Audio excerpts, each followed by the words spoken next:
Hey everyone, my branch of the Pocket Now office is in America, specifically in Boston. So it's not that often that I get to review a device that hasn't received an official US carrier launch. Well, today, that's changing. I'm Michael Fisher, this is PocketNow.com, and this is the Huawei Ascend P1. Let's review it.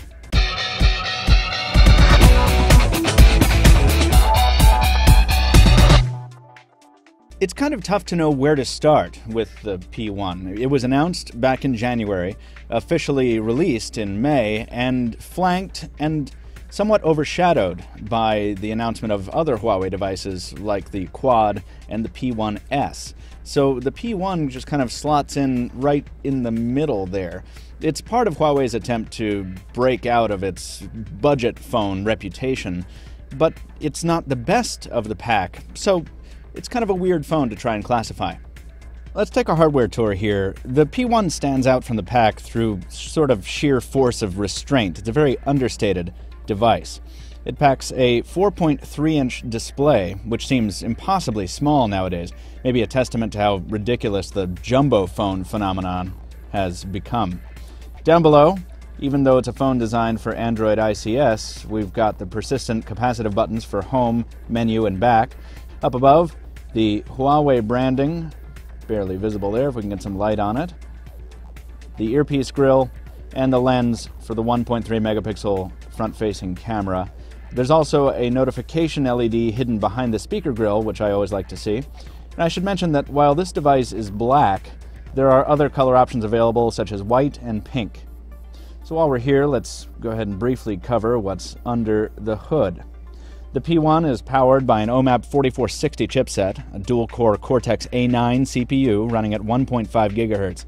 That's backed up by a gig of RAM, 4 gigs of onboard storage, and microSD expansion up to 32 gigs. Around back, there aren't too many surprises. An 8-megapixel primary shooter with a dual LED flash capable of shooting in 1080p in video mode. Over to the side, barely visible here, is a noise-canceling microphone. Then there's the very pretty, I think, Huawei logo here. And down below, on this sort of Nexus S-like hump at the bottom, is the speaker grill off to the side here. The whole back is finished in this kind of carbon fiber-like pattern, which helps liven it up a bit, but the feel is straight plastic, and the smooth, slippery material really picks up skin oil readily. You'll be wiping this one on your shirt a whole lot. The real story here is on the sides.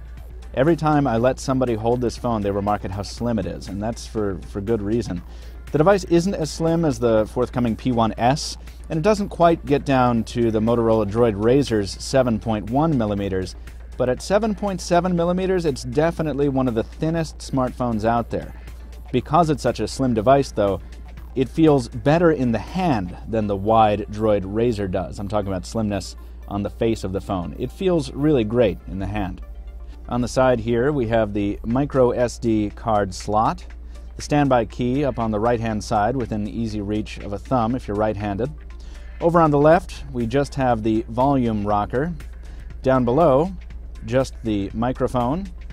And up top, the SIM card slot, that's a full-size SIM, not micro SIM, the 3.5mm headphone jack, and the micro USB port up top. Now, as for how it feels, I'd call the experience of handling the P1 average.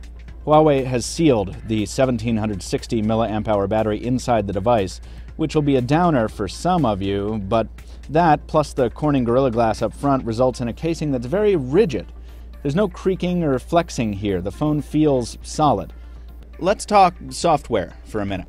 Now, Huawei is running something very close to a stock Android ICS build with the P1, with the version I tested running 4.0.3. There is some customization going on here, though, with Huawei making some tweaks that are both good and bad. First, we have the lock screen, which vaguely resembles the lock screen on some of the newer builds of Motorola's Blur Skin. From here, we can unlock to the right, or we can jump directly into the camera, messaging, or phone applications. And once we're in, the next customization that is immediately apparent are these set of toggles in the notification tray. You can turn these off if you want to, but just like they are in Samsung's TouchWiz implementation, they're very, very handy to have. We also have the option to enable a custom-built Huawei launcher called 3D Home, which kind of cartoonifies the whole experience. You get these kind of bigger icons, these custom widgets, a cube-like 3D sort of switching experience, and the occasional cutesy animation like the one that happens in the calendar icon here with the waves washing up on the beach. Overall, I found responsiveness on the P1 to be superb, especially if I left it in the 2D configuration. The UI delivers a tight, quick experience with a minimum of bugs and crashes. Where it was a problem, though, was the keyboard. I keep jinxing myself. I said the keyboard on the HTC One X was bad. I said the one on the Galaxy S3 was bad. The one on the P1 makes either of those seem like a vacation. It's almost unusable. The keyboard looks inviting. It's got these big tall keys that you can adjust, and it's got a couple different themes to choose from if you don't like the stock colors. There's even a cool feature where you swap to the side to get the numeric keypad and swap to the other side to come on back. But the minute you actually start typing on it, the disaster is evident. The user dictionary is not well calibrated, and for English at least, out of the box, and the autocorrect is shamefully bad. As a matter of fact, it's not even really working at all, and that's happening in all keyboard modes. Now, these problems even happen when I use the stock ICS keyboard or a custom one, which says to me this is a problem that runs deeper than just the skin. Maybe a later software version can fix this, but if you're a messaging or email hound, particularly with the English keyboard, I can't recommend this device just based on the keyboard performance. Let's talk about the camera for a second. The 8-megapixel shooter on the back of the P1 performed pretty well, in my experience.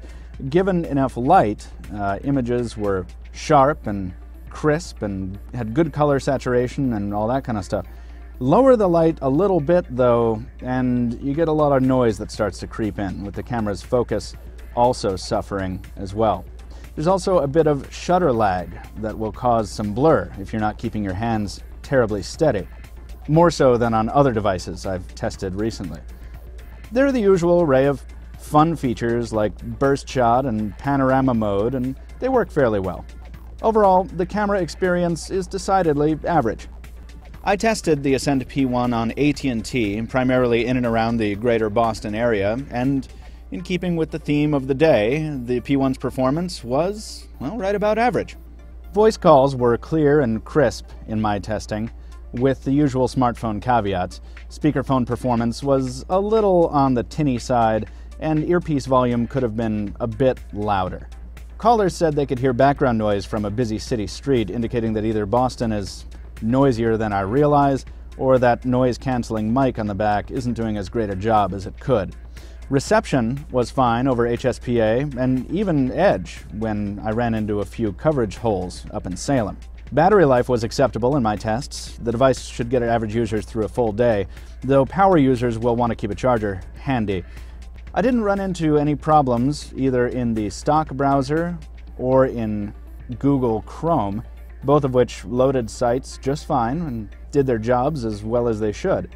Even high-octane apps like Netflix performed well and managed to avoid sucking the battery dry while doing so. Gaming performance was just fine on this device, though with its non-gargantuan display size and lower spec sheet, the P1 wouldn't be any gamer's first choice. Popular titles like Angry Birds Space will run fine, though the proximity of the soft keys to the display here might give you some trouble if you get too excited about things.